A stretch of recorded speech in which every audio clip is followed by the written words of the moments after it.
Hello, everybody. I'm Lindsay. I heard a fellow Canadian speaking. Hi there. Another Canuck here, Andre. So I'm from Toronto, but born in London, and I currently live in Spain, where I spend my time doing teacher training and writing materials for students and for teachers. So I'll give you my website at the end. I'm writing for Macmillan, Oxford, Cambridge course books and books for teachers.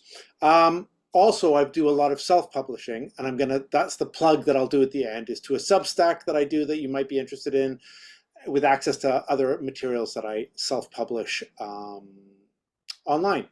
So one of the things that I do, though, is teacher training I've trained on the Delta courses and on the Trinity Diploma course. And often I'm given the job of the grammar guy. So I'm like the grammar language awareness trainer. Plus, I do lots of conferences where I talk about language awareness, grammar, etc. And so today I'm talking about probably like the uber grammar thing for students and teachers everywhere. Like it is the most popular thing. So let me start by sharing my slide and getting this going. Okay. So you can all see the slides now. I'm going to be talking to you today about the irregular verb list. This will be a slightly interactive thing. I know there's several of you in here. I'll have the chat on. I might not be able to address questions as they come up, but I will be asking you questions and be testing you. It's like the teacher in me. I can't stop. I'm going to have to teach you and get some feedback from you as we go. What we're looking at today is the irregular verb list. We're looking at it as linguistically, like why it's there, where it comes from, what's happening to it. I've done some research on it and found some really, really interesting things, because it is something you just take for granted in language teaching. If you're about to become a teacher, it'll be one of the first things that you'll have to be teaching certain level of students. If you are teaching English already, I'm sure you've taught it a million times.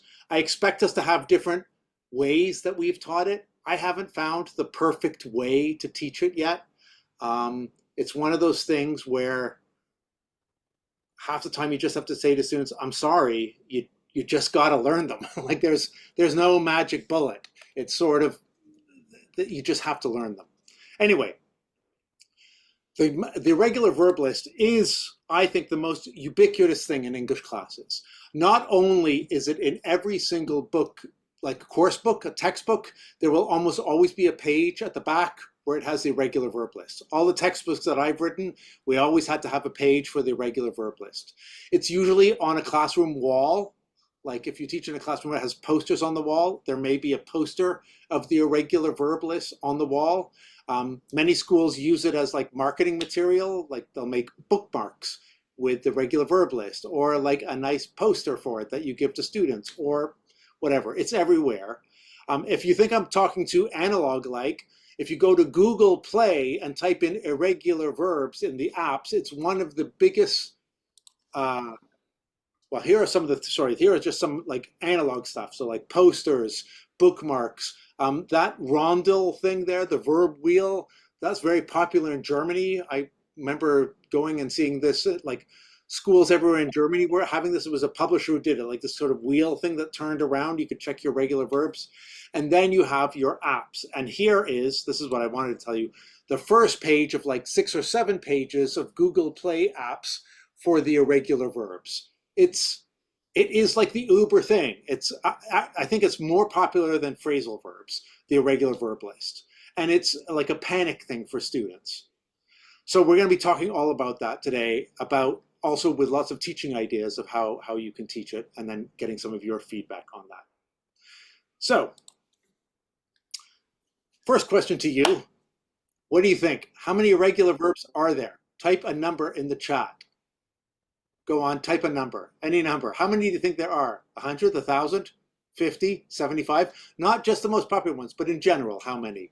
500, 150, 97, 300? At this point, I feel like I'm one of those things like, let's put a little bit of money on this. Whoever You know, so 85, 87, 117, 288, 120, 399. Okay, so the first thing is 1,000. Wow, Rebecca, 1,000 in all of history. Salma, two. Oh, Salma, the last person who got it is the closest.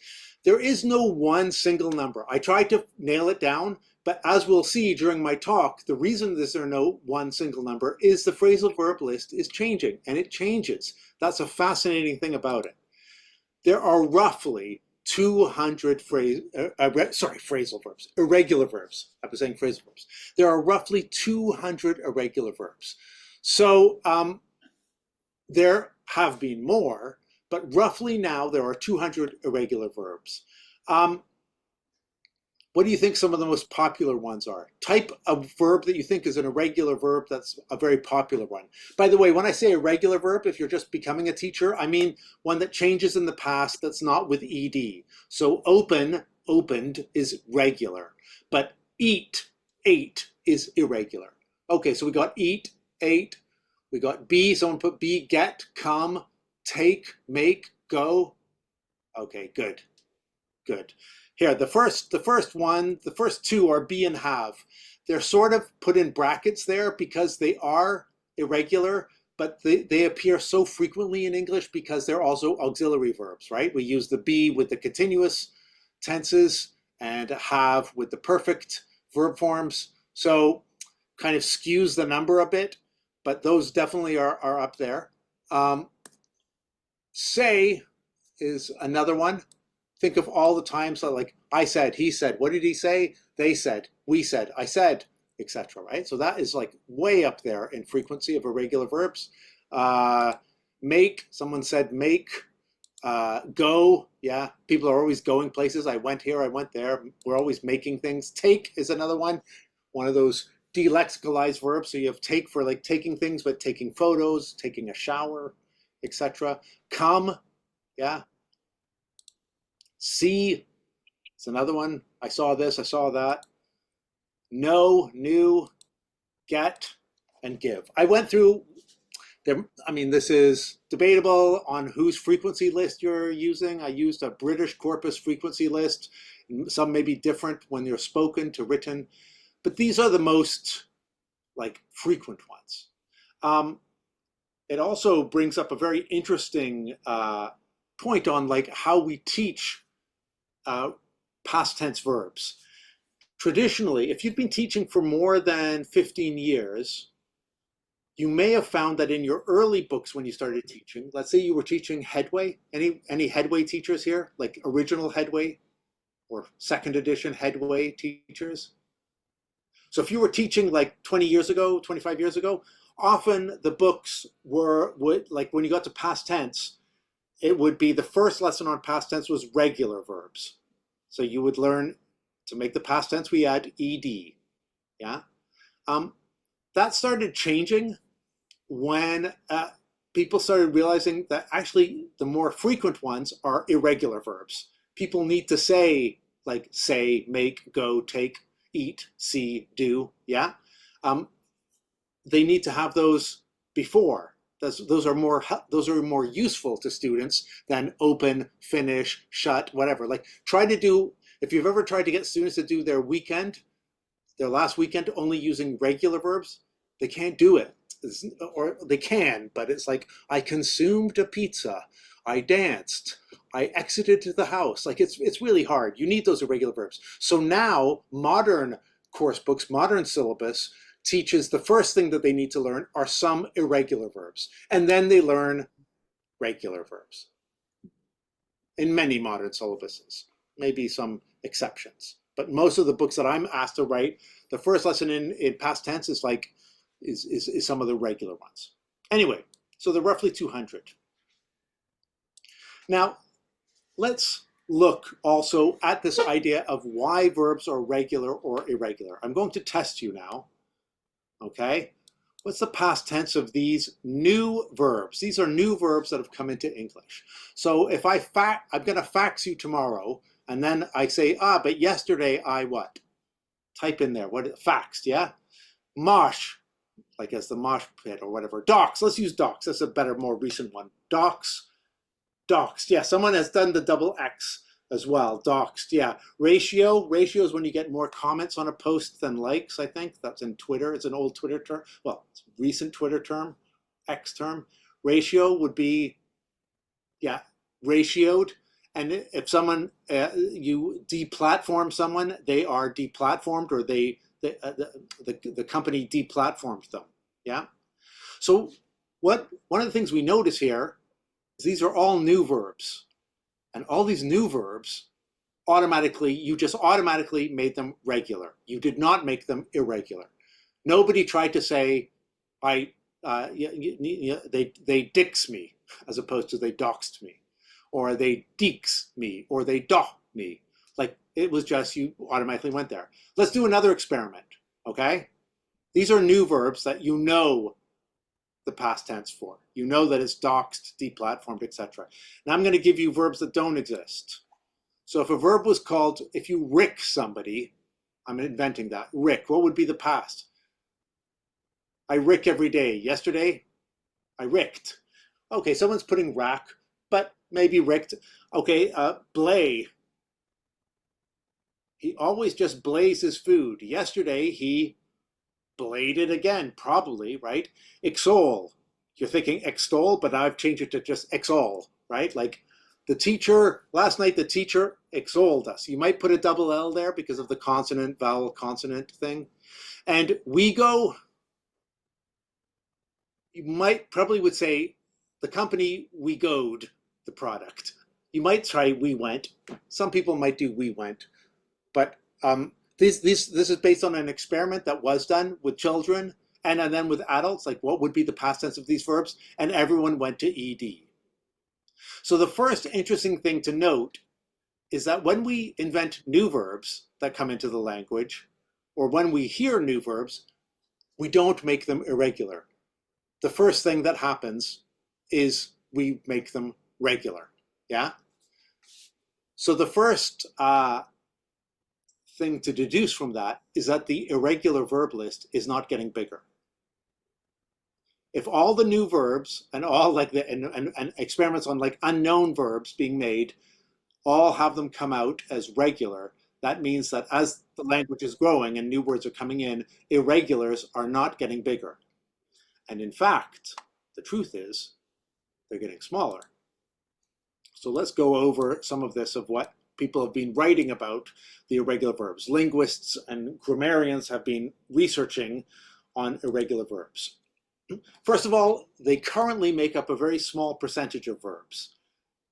So rough estimates is around 3% of English verbs are irregular, okay? So that's already good news for students. It's like, hey guys, there's not a lot of them. 3% is like totally doable. Everyone panics about this list, but it's not a lot.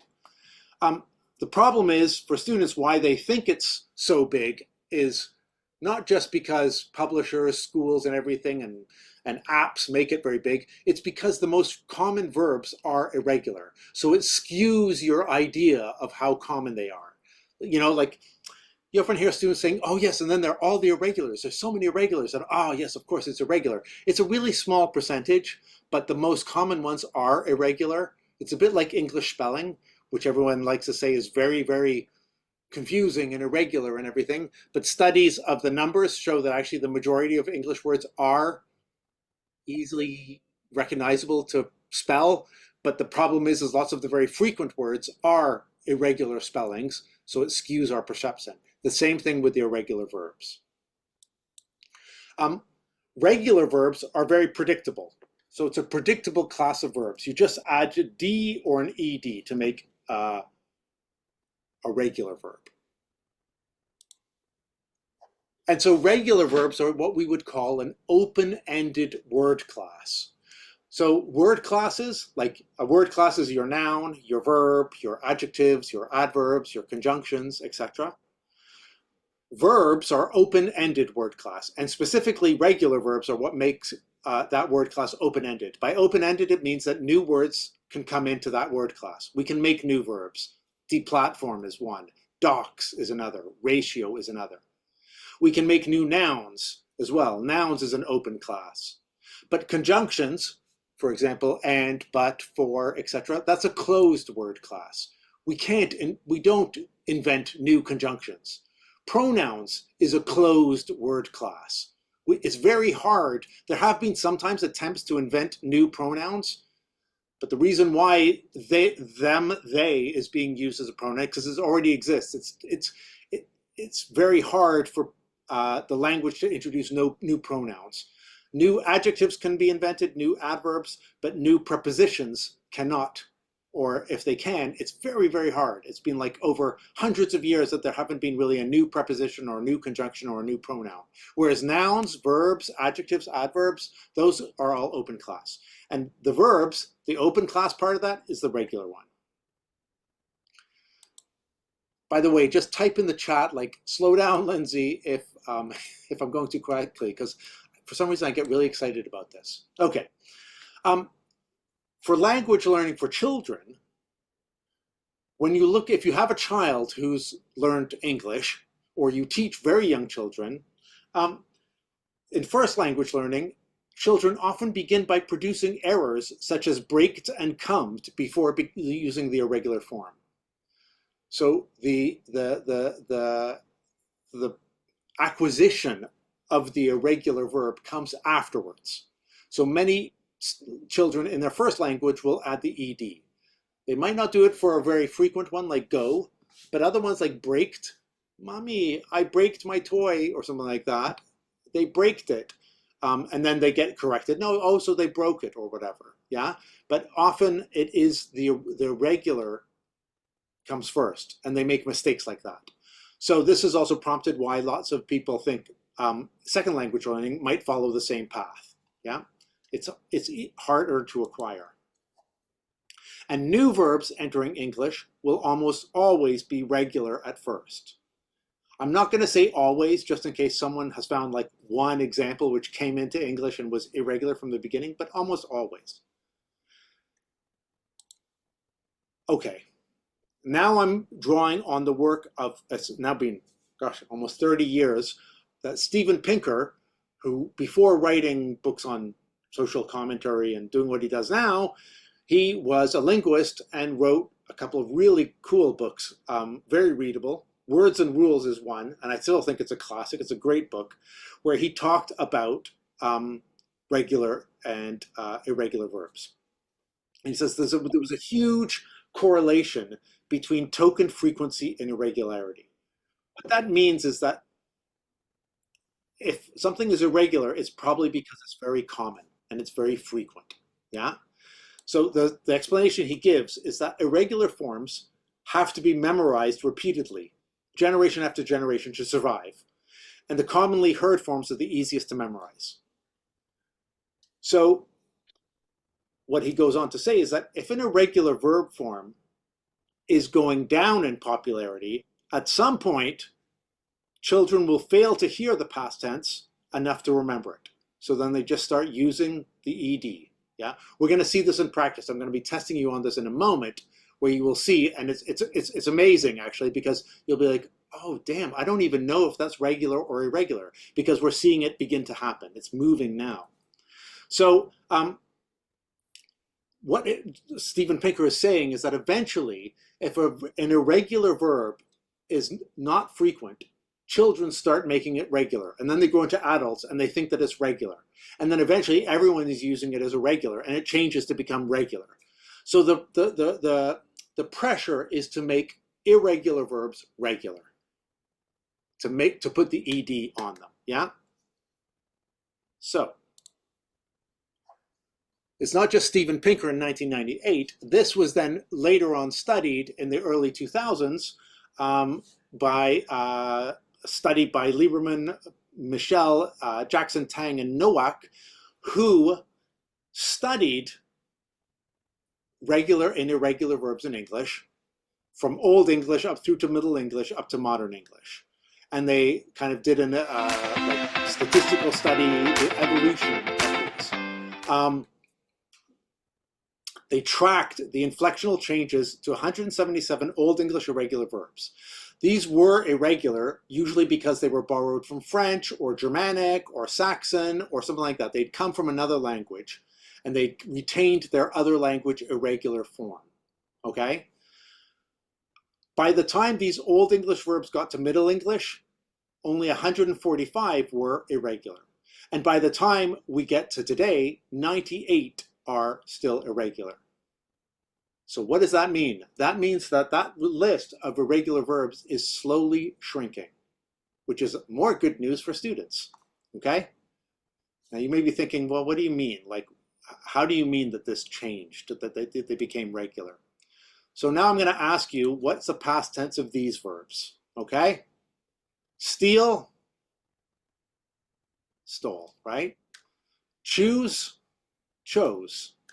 Break, broke. Leave, left. Fight, fought. Easy, right? These are all, like, nobody is thinking stealed. And you would all correct your students if they said stealed. And if they said choosed, yeah? That's wrong right now. What about these verbs? Spring, like to spring a trap.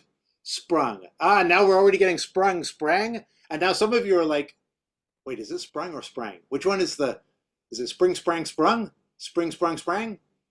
Okay, ring, as it wring your hands. Like you wrung your hands? Anyone rang your hands? Okay, what about slink, as in the cat slinks through the door? The cat slunk, slank? No one's thinking, could it be slinked? Sting. The bee stings me. Last night, a bee stung, stinged, stung, wed. They are going to wed tomorrow at noon. Last night, the couple wedded. Ah, you see, some people are writing wedded now. So what is interesting is these were irregular verbs. The second, all of these are irregular verbs. But the second list, spring, ring, slink, sting, wed, are less frequent. They're not very common. And so this is where people are beginning to think, is it spring or spring? Is it sprang or sprung? Did you think that? Did you have a little bit of a doubt? Maybe someone's like, I never had a doubt. It's always sprung. But a lot of people are beginning to have doubts because it's not very common. And some people are beginning to write, they springed a trap on me. You can start to see that appear, springed. Wed is another one where you're seeing wedded more commonly now. So if you don't believe me, there are some other verbs that you automatically think are regular, but that were irregular. Let me give you two from this study. Help was an irregular verb. It used to be Old English holp, but now it has become helped. And thrive, as in survive and thrive, the plants here, it used to be throve, and now it's much more acceptable as thrived. So again, this from this 2007 study from in Nature magazine, they then did a mathematical prediction on how long it takes for an irregular verb to become irregular. Yeah? And so the past tense, so for example, to chide, like you chide someone, you tell them off, you chide them. It used to be you chode them, and now it's chided. Yeah? They say that it took X amount of years for chode to become chided and help to become helped. So they then calculate that out through a series of statistical analysis, and they say something like bide, chide, delve, flay, hew, they took 300 years to become regular. But now, in 700 years' time, that next list from the bottom, bark, bellow, braid, brew, could become regular. 2,000 years from now, maybe we'll have bited, blowed, according to their mathematical thing. And you see, the more frequent ones, the longer it will take. Yeah? Oh, sorry, yeah, I'll come back to your point there about steal as in S-T-E-E-L. I think that may have, I don't know what that was in the past as regular or regular. But anyway, and then you see be, have, the most frequent. Because they're so frequent, everyone is used to saying was, were, and had. So they estimate that that would take 38,000 years before that became regular. If everything stayed the same, it might not. Interesting though, no? So more good news for students. You wait long enough, there won't even be any more of these annoying irregular verbs left. So let's now move on from like the theory and the linguistics and talk about like practice and like fun stuff. Learning the irregular verbs. The first speaker, Neil, yeah, it was Neil, who was talking a lot about memory, and he talked about it a lot better than I'm going to. I'm just going to say a brief thing about memory. His stuff on memory was really good. I think there's declarative and procedural memory. This is from Nick Bilber's works on memory activity for language learning. Declarative memory he talks about is like memory you can declare it, you say you know it. Like, so, yes, I know that the past tense of go is went. I know these rules, yeah? But procedural memory is when you can actually use it in a procedure. So there's often a mismatch where the students can, and I'm sure you've had students who could recite the regular verb list to you like a poem, you know, they'll know it. And another curious thing is they often will say it in threes. I saw some of you writing as well. So like, what's the past tense of go? They'll say, go, went, gone. It's like, okay, yeah, the past tense, but that's how they've remembered in threes. That's declarative memory. Procedural memory is being able to use that when they're speaking and using everything, to be able to retrieve it and use it. And our challenge for teachers is moving them from the declarative memory of just memorizing that list to using it procedurally. And I'm going to talk about activities that can do both. Get it into declarative memory and then move into procedural memory. To get into declarative memory is, of course, word lists, right? Like they always learn, like we tend to present the irregular verbs as a list in the books, in the bookmarks, in the apps, and everything. So word lists. Here's an idea on using word lists from my friend and fellow author, Philip Kerr. He talks about students who tend to just learn lists without prioritizing selectum. So they just memorize it, right? I think Neil was talking a bit about this as well. This ties into Neil's advice, that learners are also more likely if they've generated the words themselves. So for irregular verbs, this could mean asking students to select and make their own list. So not just use a list in the back of the book, make their own list in their notebook, select the ones that they want to use. Encourage them to annotate the list, to doodle it, to highlight, to use different colors, to do drawings or circle things or whatever, annotated in their own way to help them remember.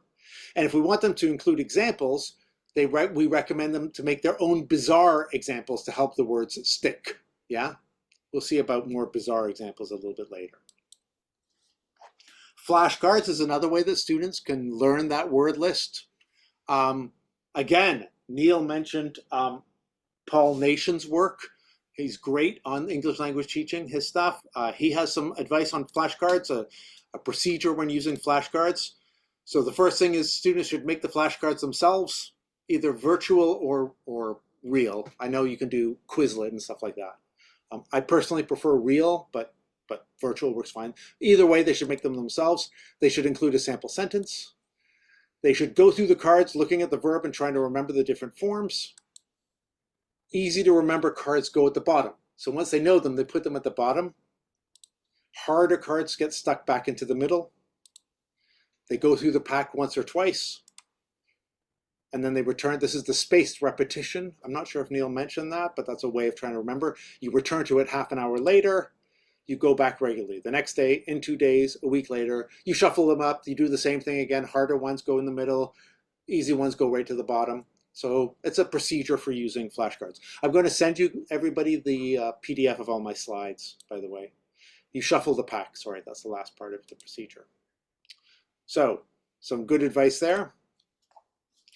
How many of you group the irregular verbs for the students? Have you ever found you could group them? I've seen like very kind of elaborate, almost like voodoo-like groupings. Like this is how you will remember them. You know, like the put, cut, cut, cut. You know, you put them in groups like that. Things like this, where all three forms are the same. Put, and then the base form is different from the past and the past participle. So feel, felt. The past form and then the base form and the past participle is different. Come, came, come, and then break, broke, broken. So you can group them. So which one follows the first group? Do you see what I mean? Is everyone getting some nodding? Yeah. You tried grouping them long ago, but there are too many groups to learn. Well, Joseph, this one had 3 groups, but I think you're right. You can make like lots of different groups. No, sorry, this says 4 groups, but even then you have completely irregular ones. And then you have other ways of grouping them, like which also gets kind of confusing. I don't know if this makes it easier or harder. Some students, like the really analytical ones, will really eat this up. Others will just be like, oh, it hurts my head. But the similar vowel patterns: begin, began, begun, drink, drank, drunk, ring, rang, rung, that kind of stuff. Verbs are similar, like grow, grew, flow, flew, etc. All 3 forms the same, similar third forms, etc. Yeah. I don't know. It's another way. I don't tend to use the grouping as well. Okay, Algermina says it's a great way for her to teach them. They learn them pretty fast. Another way that they can learn them is through games. I'm sure some of you have done games. I'm going to be quoting like books from my teaching past, so they're pretty old books. I already mentioned Headway. I do new stuff, but some of these have the most famous verb games that I've ever seen. Has anyone seen either of these books? Grammar Games is a total classic.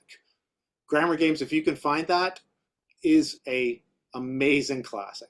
And Grammar Games is the one that taught me the game of grammar tennis. And grammar tennis, this is a game you can play. You don't need the book. Students are working pairs. A serves by calling out a past participle. So they're like, gone. They get 2 chances to do it.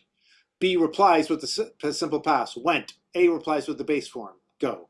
So gone, went, go. And I had students come up to the front of the class to play the tennis match, and then they swap roles and repeat. So they try to get up to like 15 love, 30 love, 40 love, etc. So we do that one. You could call it grammar tennis. You could make it grammar volleyball if you just want to do regular points, whatever. But the idea is to do it. It's good to kind of do the backwards as well. Past participle, past, and then present. There was another one, an alphabet game. This one was kind of cool. I'll show it to you. This is an online one. Let me just stop sharing this slide and share this link. So this one was, oh no, where was it? Okay, here it is. So in this one, let me just make this big. Everyone can see this? So this is a teacher who made like an irregular past form game where the instructions are the student A and B have a competition. The A's decide on a letter to challenge the B's. The B's have 1 minute to write as many irregular verbs beginning with the letter as they can think of. The verbs will be awarded 1 or 2 points depending on the difficulty of their spelling or their frequency at an intermediate level. So you set a timer at the student. So let's say I challenged Andre to A, and he's going to try to write as many as he can remember. And then they get points. And so when they finished doing that, writing their verbs, you click on A.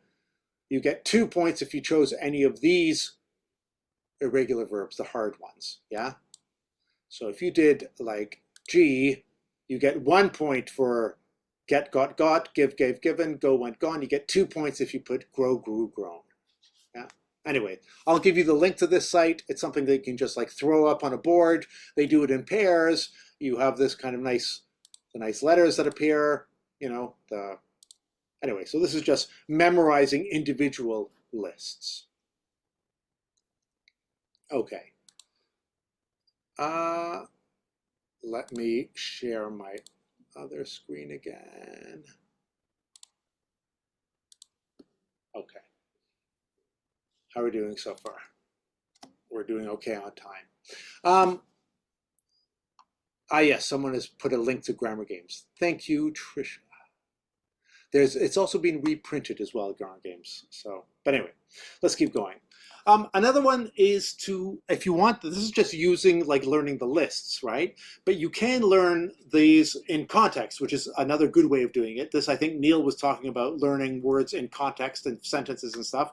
Here you can do this with stories. It works really well with stories. This is where a listen and retell exercise. So you as a teacher, you tell a story containing several past tense verbs. And then at the end of the story, you ask students like, what did I eat? What did I do next? Where did I go? What did I see? And they have to tell you, like, you went to Mexico. Um, you ate tortillas and tacos. You saw a pyramid, right? So, and you correct them as they're giving you back. So you tell the story, then you ask, and then they retell it to you. And then they have to retell the story in pairs. Another option is you tell the story in the past tense, then you write the infinitive of the key verbs. So you tell your little story about going to Mexico or traveling somewhere or meeting someone, and you write on the board, meet, go, see, visit, or whatever, da da da. And then they retell the story from those prompts of the infinitive verbs in the past tense. You listen and do correction afterwards. So that's one, using stories. Another nice one that I would do in online classes where like we did this when they were working on forums or sometimes in WhatsApp group kind of things, or face-to-face as well. I got students to choose a bunch of images on phones that they could be in a dream, yeah? So like falling, clouds, elephants, things like that. They compare notes, and then each student prepares a dream using the images they saw. So like they would, like a car, an elephant, a forest, running or something. And then they tell each other their dreams. So last night I had a dream. I was running, I saw this, I fell down, I got up, there was this, I ate this, then it became that, etc. And then the other has to sort of like interpret the dream. I give them some sort of phrases like, this could mean that you are worried about something. It's more like a role play, the role playing interpreting. All in sort of as a fun thing. But then that would get a lot of past tense verbs as well. Picture stories, okay? So we can do this with like pictures as well, getting to tell a story with pictures.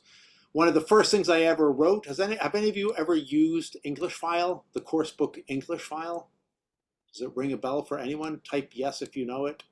Yes, of course. Well, Lizzie, great guess. Okay, great.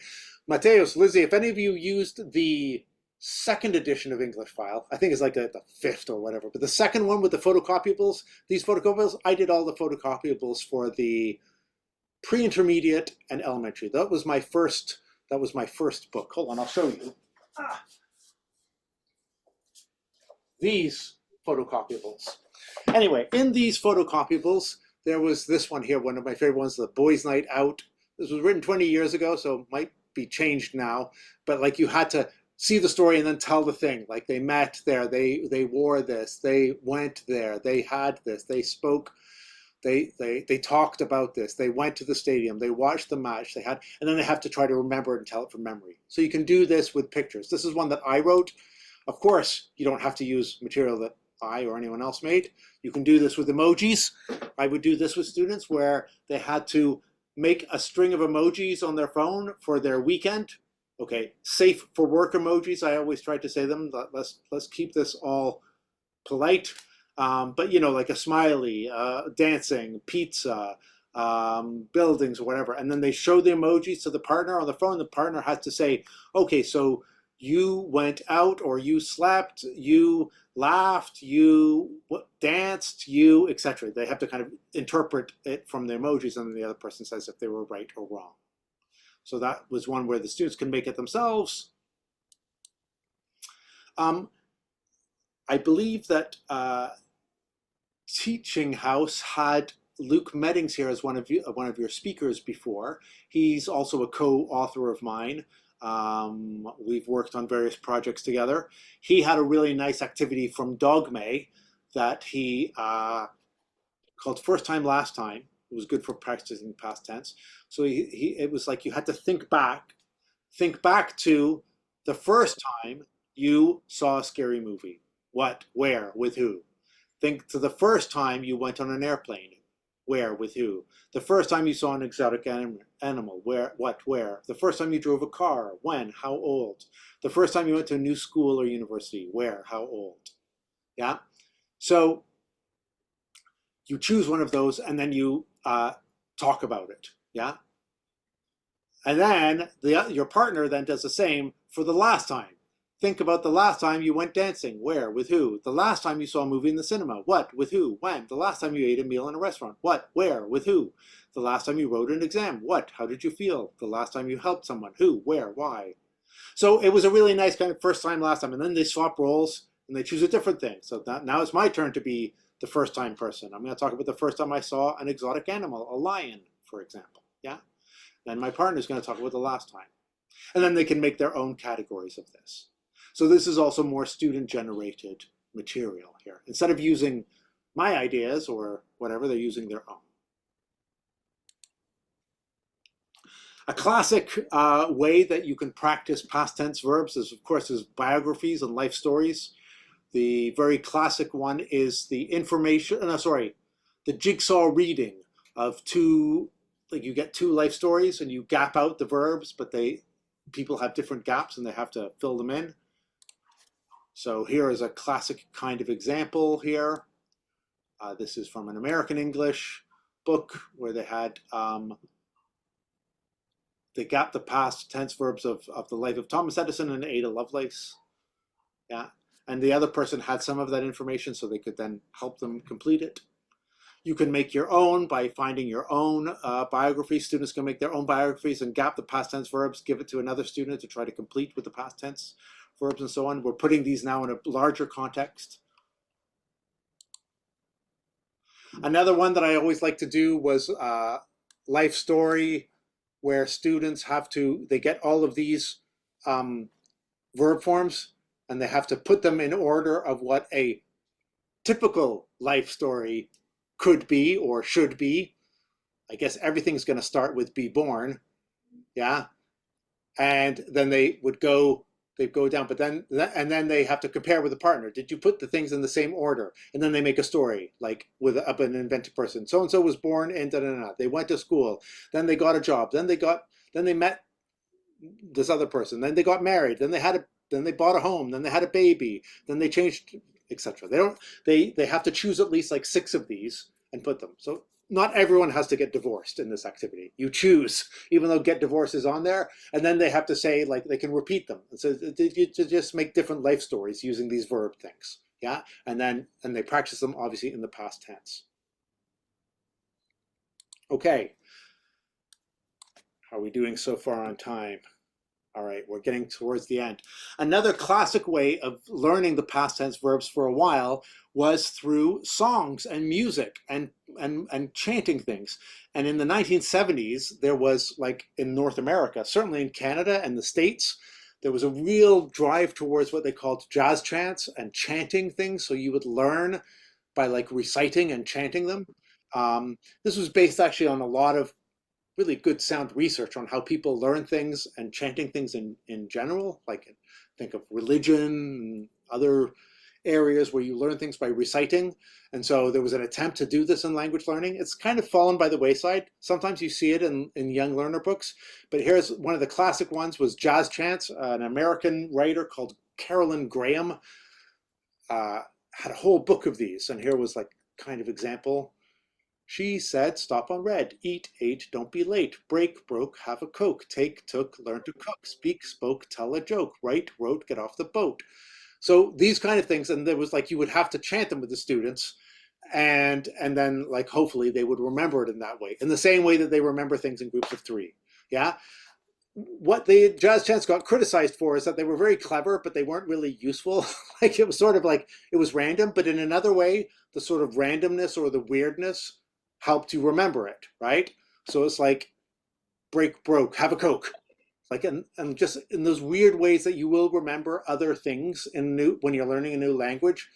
Like I remember when I learned Spanish that arroz, which is rice, I always thought of it as like a group of arrows. The arroz was coming towards me from the plate, and for some reason it always stuck like that. But anyway, so this was the point of the jazz chants. More modern version ones, here was one from a Romanian teacher. I do, last night I did. I hid last week I hid. I get, last month I got. I forget, but I forgot. So again, this kind of rhyming, nice little ways that you can find if you find like irregular verb chants and poems and stuff like that. It's another way if you like that kind of thing as well. Someone, Trisha, say, 10th Spanish class was 99% song-based. Yes, and it stuck with me for a long time. Yeah, I think that happens for a lot of people. We'll remember some things this way. Obviously, it's not a recipe to do only and always chants and songs, but some of them can stick with you. Okay, so we're coming to an end. There'll be some time for questions. I'm going to share with you a couple of things as well. Let me just review and summarize what we did. We started off by looking at the concept of the irregular verb list and how popular it is. It is, I think, one of the most popular things in language teaching, and yet it's not something we often talk about. It's just sort of like there. It's like wallpaper. It's just part of the fabric of our lives, and students have to learn them. We talked about how the irregular verb list, how new verbs tend to be almost are always regular, and how when you invent a verb, you'll probably go to regular. And studies have shown that irregular verbs are changing. So it's an example of language change is irregular verbs become regular over time. And that the things that are regular usually were common at one point. And the less common they are, the less frequent they are, the more likely they will become regular. So that was all kind of our theory of stuff. And then we talked about memorizing, how you memorize things from declarative memory to procedural. We looked at word lists and memorizing the lists in different ways, flashcards, and then contextualizing them to make this more procedural knowledge through stories, through other activities, some old-fashioned, more modern, books, apps, etc. I still don't know the magic bullet. I've given you a whole bunch of ideas. I don't have one way. Sometimes I teach it one way. Sometimes I just tell the students they got to memorize them. Sometimes we do lots of works on lists. Other times I go through a stage where I'm like, we'll learn them all in context. Students will learn them the way they will learn them, regardless of what we say.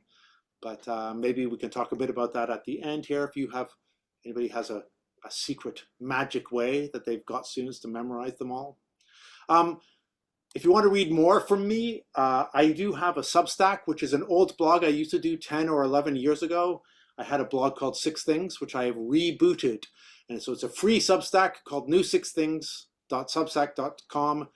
There's each post in my Substack is 6 things. So let me just show it to you here, if you'll permit me here. Where was Firefox? There it is. So 6 things, each list is 6 things. So I did have 6 things about irregular verbs back in there. The most recent one that I did was 6 types of gap fill exercise. I was in Canada, so I did 6 Canadian words or expressions. Andre, you can check that out and correct me if you think any of them are wrong. I did put Canuck in there, 2, 4, and I can't remember the other ones. Anyway, video game phrases, funny, they're funny lists as well. There are activities like this one here is original activities for your summer courses. This is some of the stuff I've self-published. English for the Zombie Apocalypse. I was into kind of geeky things. So these are all like activities, printables that you can get, like PowerPoint adventures, things like that. Anyway, I'll let you all check that out. All of that is free except some of the stuff here to get. Also, I'm going to drop into the chat the PDF of all the slides so that you can get that from the chat, and I can give it to you as well, Lizzie, if you're doing a follow-up. Let me just add that here. How do I add that? There it is. So it's going into the chat now. That makes it I put it as PDF, so it's a smaller download for you all, but you should be able to get that. Yeah, we have all the references there and everything as well. Anybody have any questions or anything they want to add or before we begin to wrap up? I was aware that I was going quickly, but I did have quite a bit, and also I get excited, so. That was absolutely fantastic. Thank you, Lindsay. Thanks, Lizzie. Thanks for having me. Thank you for this, and also thank you for saving most of my lessons when I was a beginner teacher through your photocopiables. Thank you. Yeah. Genius, really, really amazing stuff. So thank you very much. There are a couple of questions in here. Okay. Oh, I've seen one from Natasha. Yeah, go for it. Okay, I'll start that, and then if you've seen another one. How do you answer why are there irregular verbs when students ask? Well, I usually say there's a regular, like every language has some things that are irregular.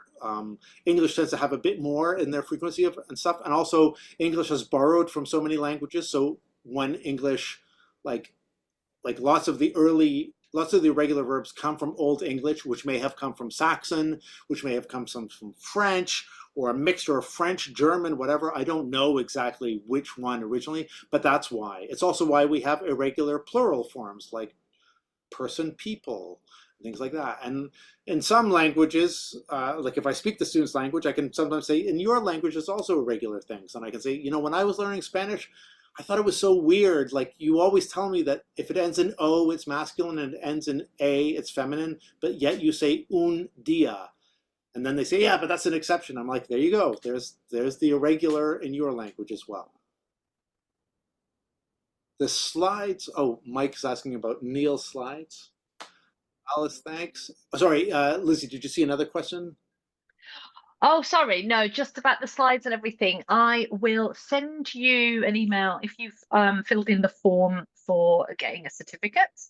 Then I'll pop those in that email. It's a bit more tricky for me to email everybody who, because I don't know who came and who didn't from my list, and I don't want to spam people. But please do let me share my screen just for a second if you don't mind, so that you can see. I've dropped it in there again. If you didn't get it the first time in the chat, I've just dropped it again in there. Yeah. And also, sorry to interrupt, I just dropped mine there again. Oh yeah, and Neil, I think Neil did this earlier as well, and he's dropped it in again, so you don't have to scroll up. So if you're doing this, if you're looking now, you just click to download those, because I can see Neil's in as well. That's the best way, probably. Yeah. Excellent stuff. If you would like a certificate, thanks for coming, giving up your precious time for these talks, and thanks to Neil and Lindsay for two really fantastic talks there. Thank you. If you'd like to get a certificate, please fill that in. And then what else do we have? What delights? So the next talk will be on September the 10th. That's a Wednesday, featuring Andrew Walkley of Lexical Lab. So probably some more vocab related stuff there, and our very own teacher trainer Dan Nicholson Hare. I don't know what either of them are talking about yet, but they're going to be great. They're going to be great sessions. I think they will. Yeah. And if you want any more information about our courses, get in touch. We love chatting with people. You can use the form there to contact us. I haven't really been watching the chat here. So any more questions for anybody? Feel free to unmute and ask, or pop your questions there in the chat. We've got another minute or two.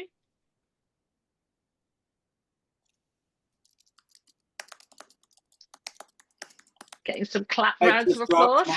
My Substack blog in there. It's free. What do they say online? Smash that like and subscribe button. I think, is that what I'm supposed to say? Smash it.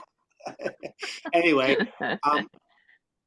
yes, and if any of you are doing your I know someone's thinking about doing their Celta in here. It's great. Do it. It's a great thing. If you're thinking about doing a Delta, I also recommend that. If you've been teaching for a couple of years, it'll really give you like a super boost of confidence. Awesome. Thanks everybody for coming. Thanks to Lindsay and Neil. Brilliant stuff. Have a great summer. Stay cool, and yeah, we'll be in touch really soon. Okay. Thank you, everyone. Goodbye. Thanks, everybody. Bye. Bye. Thanks, Neil. Bye, everybody. Thank you, Lindsay.